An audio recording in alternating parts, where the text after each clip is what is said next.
As the Taliban swept into power across Afghanistan, it captured many millions, perhaps billions, of dollars worth of US military equipment that had once belonged to Afghanistan forces. Footage from areas captured by the militant group shows bedraggled but celebratory fighters in control of US-made guns, armored vehicles, and even Black Hawk helicopters and drones. Beyond the flashy hardware, experts are also concerned that the extremist group would now be in charge of sophisticated technology, including biometric devices used by the US military to identify Afghanistan who assisted Americans and allies.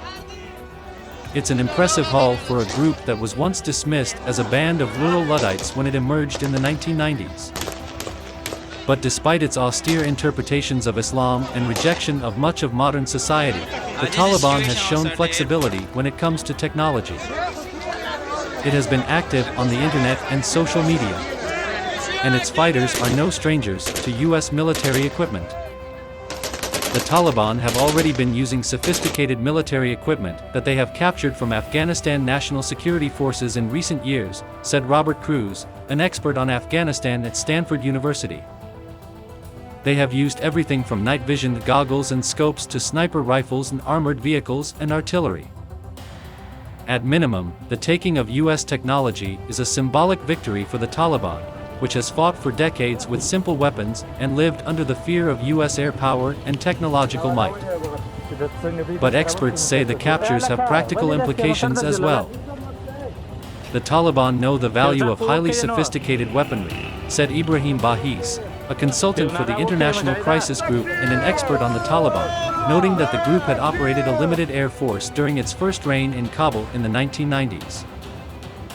Muhammad Yaqub, the head of the Taliban Military Commission and son of founder Muhammad Omar, has publicly called on the group's shadow commanders to protect airports. They know already that the airports are an important military asset they need to preserve. This is the fastest news network across For the Taliban, the most useful technology could be comparatively low-tech, and not always US-made. The group has already shown the ability to use Soviet-era D-30 howitzer artillery, for example. But the loss of so much US equipment could still provide further embarrassment for Washington. Joseph Dempsey, a research analyst at the International Institute for Strategic Studies in London, said the Taliban would probably struggle to maintain or even operate most US aircraft because of their technological complexity. That said, do not be surprised if we still see some US-supplied types flying with new flags. The US equipment is a remnant of a massive project to strengthen Afghan security forces that cost $83 billion, according to the Office of the Special Inspector General for Afghanistan Reconstruction, known as SIGAR. Between 2005 and this year, the United States disbursed at least $18 billion to the Afghan military for equipment and transportation, according to a SIGAR report to Congress released last month, as well as many billions more in training and maintenance. Before it was captured by the Taliban, the Afghan Air Force had more than 40 operational US-made MD-530 helicopters, the report said, and more than 30 UH-60 Black Hawk helicopters. There were also more than 23 usable A-29 Super Tucano attack planes, some of which had been upgraded to drop laser-guided bombs.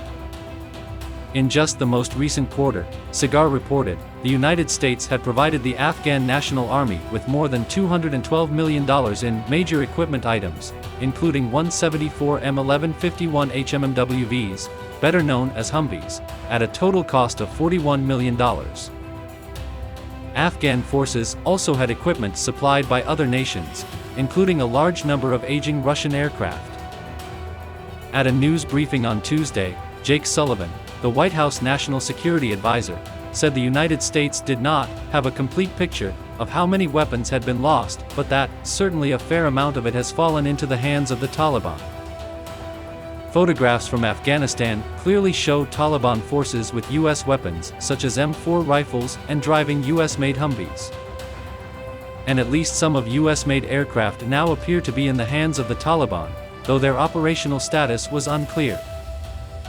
Open-source analysts Stijn Mitzier and Joost Olemans have tracked videos and images released by forces loyal to the insurgents and recorded over 30 pieces of equipment that now belong to what they dubbed the Taliban Air Force, ranging from at least one A-29 Super Tucano to 7 Incidus Scan Eagle unmanned aerial vehicles, drones, made by Boeing. For Black Hawk helicopters, if not more, appeared to be in Taliban control. At a cost of $10 million each, they represent an expensive catch. Taliban fighters were shown operating aircraft they had commandeered. At Herat Airport, footage released over the weekend appeared to show fighters operating a Russian-made Mi-17 helicopter. So far, they have not been shown operating US-made aircraft. Some of the more expensive US equipment appear to have been disabled or removed by departing Afghan officials and forces. Mitsier said that video evidence showed that a number of aircraft, including 3 Black Hawk helicopters, had been taken to Panjshir Valley north of Kabul, where anti-Taliban forces have gathered under the leadership of Vice President Amrullah Saleh and Ahmad Massoud, the son of late Northern Alliance leader Ahmad Shah Massoud. Uzbekistan claimed Monday that around 22 planes and 24 helicopters from Afghanistan had been forced to land after entering Uzbek airspace. Dempsey said satellite imagery supported those claims, which if accurate would represent around a quarter of all Afghan Air Force aircraft. During the start of the Taliban's reign during the 1990s, Taliban leadership showed little interest in the perks of modern life. The group banned television sets, cassette tapes and cameras and, initially at least, tried to run a government with walkie-talkies and paper notes. But the group used military equipment when it could. During the 1990s it operated a small air force mostly made up of Russian-made aircraft, including around 20 MiG-21 fighter jets, according to historical accounts. This, Taliban Air Force, was the remnants of a once mighty fleet first established in 1919 by King Amanullah and largely relied on the expertise of pilots and technicians who came under the Taliban control. Bahis said the group would probably build on this experience. He added that it was highly unlikely that they will try to sell these weaponries for cash. I think they are more likely to try to retain them to expand their military capacities against any potential resistance.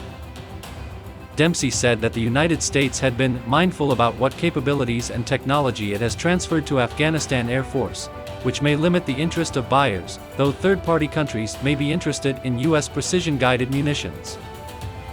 The Taliban has already shown itself ready and willing to use US-made small arms and other technology. Non-weaponry technology like the handheld interagency identity detection equipment, US devices that contain biometric data, could be used to find potential threats that are in hiding. US officials told The Intercept that the devices may have fallen into Taliban hands. But whether the Taliban can actually use the most advanced technology remains to be seen. US aircraft, for example, often require complicated maintenance that nation-states struggle with. Even once supportive states that might have the know-how, such as neighboring Pakistan, may balk at a technologically advanced Taliban military. If that military technology were to pass from the Afghan Taliban to regional insurgents like the Tehrik-i-Taliban Pakistan, that spells disaster for Pakistan, said Madiha Afzal, a Brookings Institution scholar. The Taliban may run into the same problems that the Afghan armed forces did. Without expensive support, often provided by foreign contractors, much of the most impressive US technology will gather dust. There will be no rush to emulate the Afghan armed forces' reliance on technology, Bahi said. Their performance wasn't exactly awe-inspiring.